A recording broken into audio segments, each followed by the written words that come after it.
Folks, please welcome back the director of the film, Avi Nesher.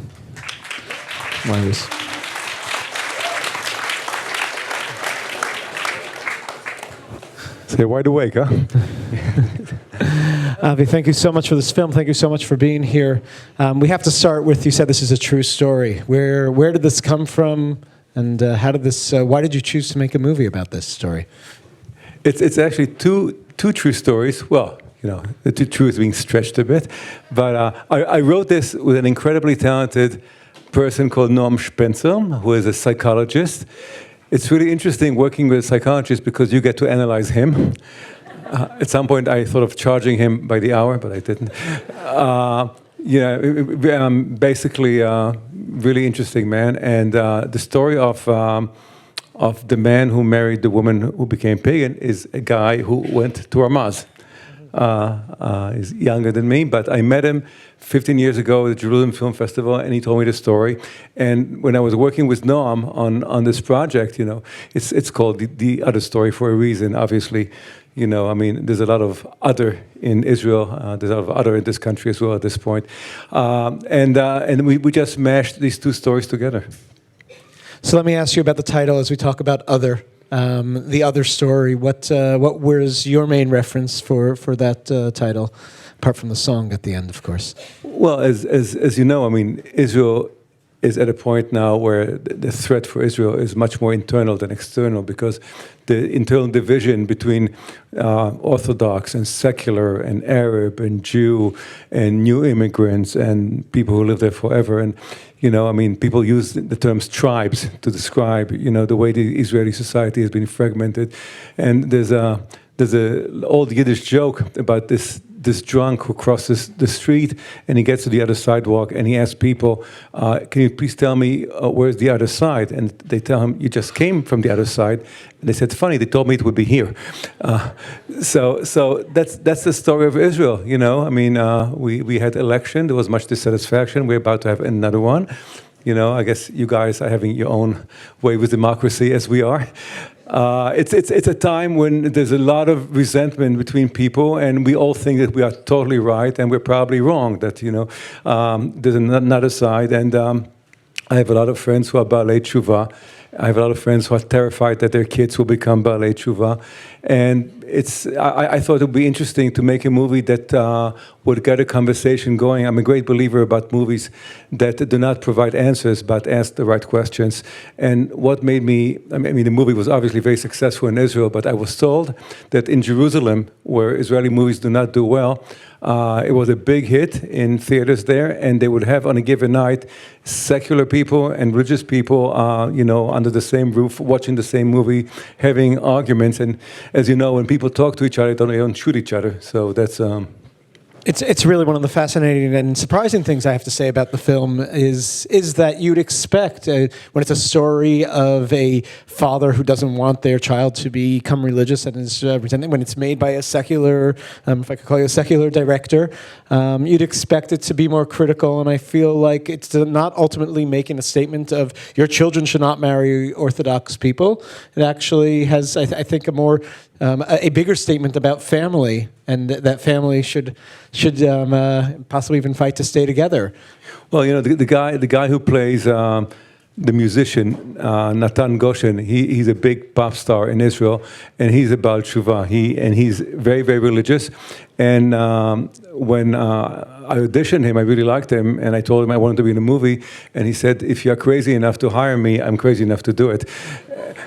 And he really got into character so much that he really influenced the way the character was written. He started writing songs throughout rehearsals, and the songs, really beautiful songs came in. And the way he has it, he says, I'm the most religious secular person he knows, and he's the most secular religious person I know. And so we have remained good friends. But, you know, we had a crew that half the crew was Haredi. And we took it very seriously, and I'm very conscious of my own prejudice, and you know we all think that we are totally right and the other side is totally wrong, and again I went to yeshiva here, I went to Ramaz. The people here went to school with me. That I'm just It's the most incredible thing in the world to have people who went to high school with you watch your movie. You have no idea how happy it makes me. It's his ultimate revenge, as you know. No, Bullied me in high school. No, it's a love fest. It really is. I survived. I might as well playing basketball, basically. I mean, only in Jewish school, a guy who's 6'2" is considered tall, right?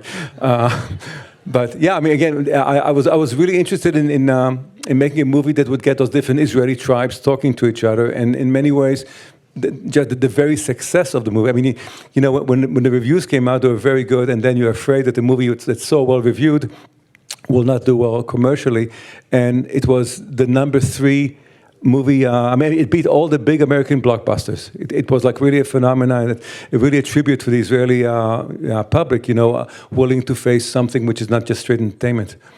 It's much better than The Avengers. Really? No question. But yes, as you mentioned, in these polarized times and the politics that are going on in Israel, it's nice to see a film that bridges gaps and ultimately tells a story about the importance of family, and it's brought together. It's so filled with the culture of Israel. I think it translates internationally, and will hopefully play beautifully here when it's released in theaters at the end of the month. Don't forget to tell your friends. Thank you so much. Yeah, I snuck that one in. Sure. But it plays universal, but it also is just rich with Israel. From the music to just the sights, and it's all portrayed in such a beautiful way. My last question, really, to you before we give it over to the audience is the casting. You have a fabulous cast there. Where did tell us about some of the people, how you chose some of them, and who our leads are.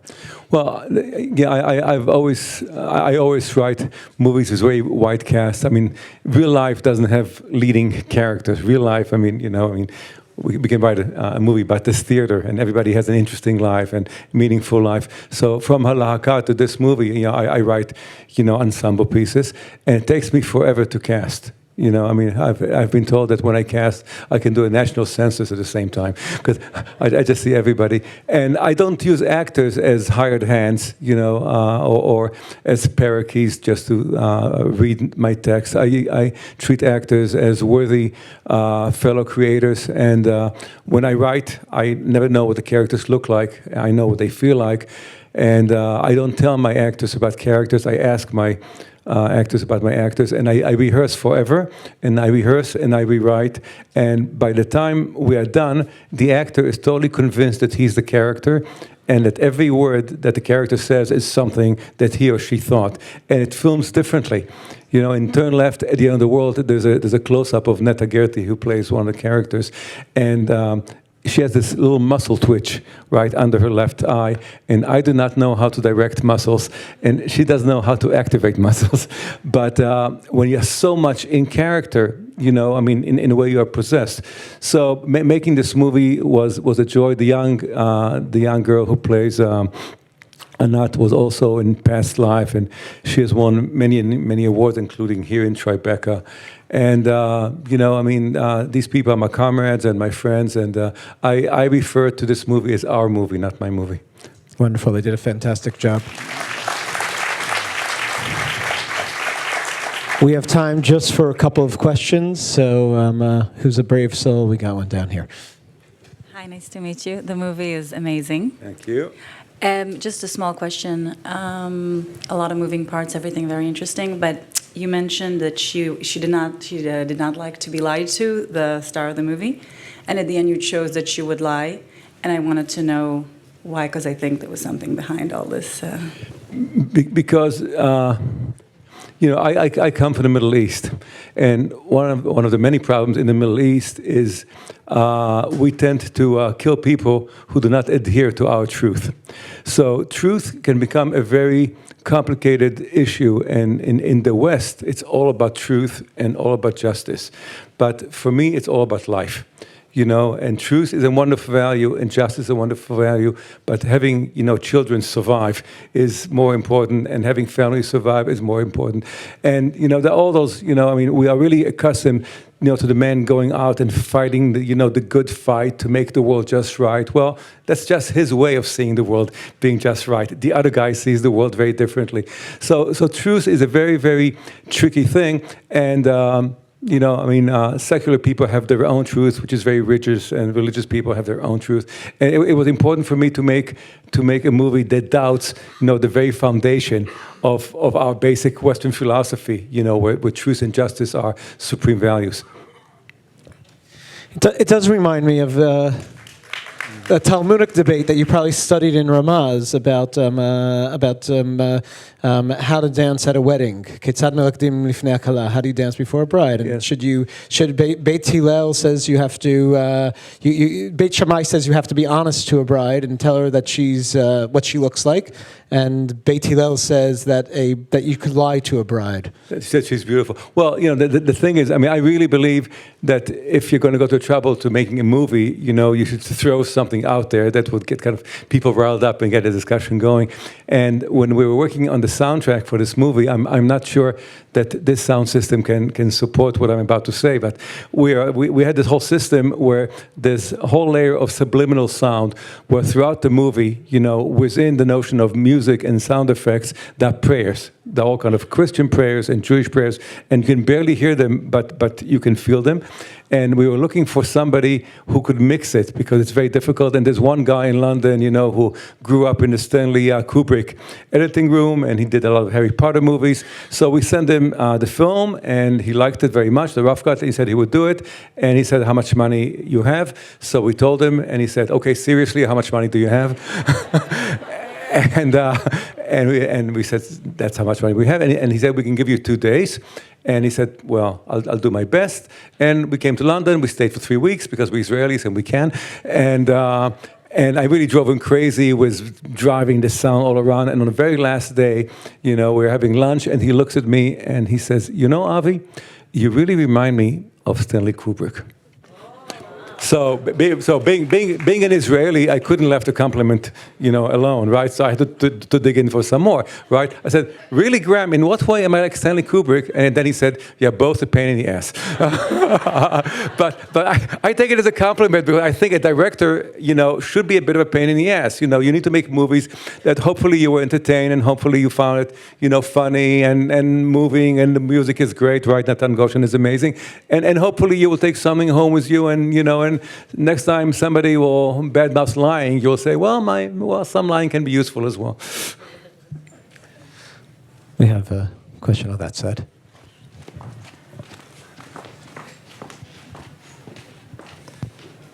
I fear to ask this question because I'm not sure what it says about me, but I love the film also. But I did find the role of the mother, for me, one of the most complicated roles, because she really drove all the craziness in some way, and the father accepted it and took the role, even though he was sort of the villain to the daughter. And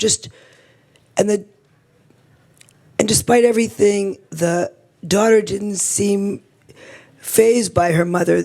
She trusted her mother in a way that was complicated for me, because the mother seemed to be the one stirring the pot, really, with the trouble. So I'm just curious what that whole relationship between the mother and the husband being the bad guy, but really being the good guy. I don't know. Well, I kind of think that in my films there are no good guys and no bad guys. That people kind of doing what they think is right, and very often they found out that that they were not totally right. And she, the actress who plays the lead, was actually, and also the matchmaker, and she won many awards for it. And she's a comedian. She's a wonderful woman, and she became a mother very late in life. And she's a fierce mother. That's exactly the way she is in life. And she has a very, very interesting. And she brought a lot of that energy into that role. And actually she was interviewed on Israeli television, and she said in her own personal life she would do exactly the same thing. and I wished her luck with her teenage daughter. Right? That should be interesting. But that's just the way we are. The whole concept of parenthood fascinates me. I became a father very late in life. I mean, I really dodged it for many years because I thought that you cannot have two great loves. And obviously, I love cinema, so I thought, how could I love anything else while loving cinema? And this woman, this mother, loves too much. And she loves to such a degree that she commits all these things, but she thinks she does the right thing. And then again, in many ways, the movie is about that because I mean there are many people that God knows President Trump thinks he's the greatest guy ever, right? So and some of us take exception with that, and we have. So it's part of what the movie's about. I mean, she and at the end, the daughter semi-accepts her the way she semi-accepts the father. I don't think it's ever going to be one big happy family. But if you notice, the very last word in the film is tolerable, right? Which for me is the most you can hope for, right? It's not going to be perfect. It's not going to be the ultimate, but when it's tolerable, then we may survive this, right? So, Thank you. Thank you very Folks, much.